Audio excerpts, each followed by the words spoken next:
Setiap orang pasti memiliki permasalahan dalam hidupnya, baik itu kecil maupun besar. Terkadang masalah justru datang bertubi-tubi meskipun kita rajin beribadah. Ada beberapa kemungkinan yang menyebabkan permasalahan tak kunjung usai, meskipun kita telah rajin beribadah kepada Allah Subhanahu wa Ta'ala. Pertama, masalah tersebut adalah cara Allah Subhanahu wa Ta'ala untuk meningkatkan kualitas hidup kita. Kadang Allah Subhanahu wa Ta'ala kasih masalah untuk menyadarkan kita dari kesalahan kita, justru atau meningkatkan kualitas kita agar lebih tinggi lagi dalam kebahagiaannya, di dunia atau dalam keselamatannya di akhirat. Maka, Allah kasih masalah sebagai apa? Sebagai ujian, datangnya permasalahan yang tak kunjung usai tersebut bisa jadi adalah bentuk kecintaan Allah Subhanahu wa Ta'ala kepada hambanya.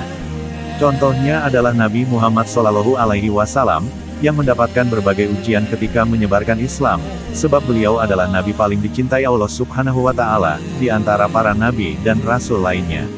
Oleh karena itu, masalah itu bisa jadi benar, dia tidak salah, untuk membenarkan kita dari kesalahan atau untuk meningkatkan kualitas kebenaran kita menjadi lebih baik. Kemungkinan kedua, masalah yang datang bertubi-tubi padahal kita rajin beribadah terjadi karena kita menganggap ibadah itu sebatas hubungan kita kepada Allah Subhanahu wa Ta'ala, hablum minallah. Padahal, hubungan antar sesama manusia, hablum minanas, atau yang sering disebut usaha kita juga termasuk ibadah.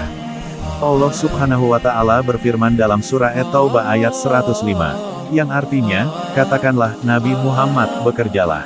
Maka, Allah, Rasul-Nya, dan orang-orang mukmin akan melihat pekerjaanmu. Kamu akan dikembalikan kepada Zat yang mengetahui yang gaib dan yang nyata. Lalu, Dia akan memberitakan kepada kamu apa yang selama ini kamu kerjakan.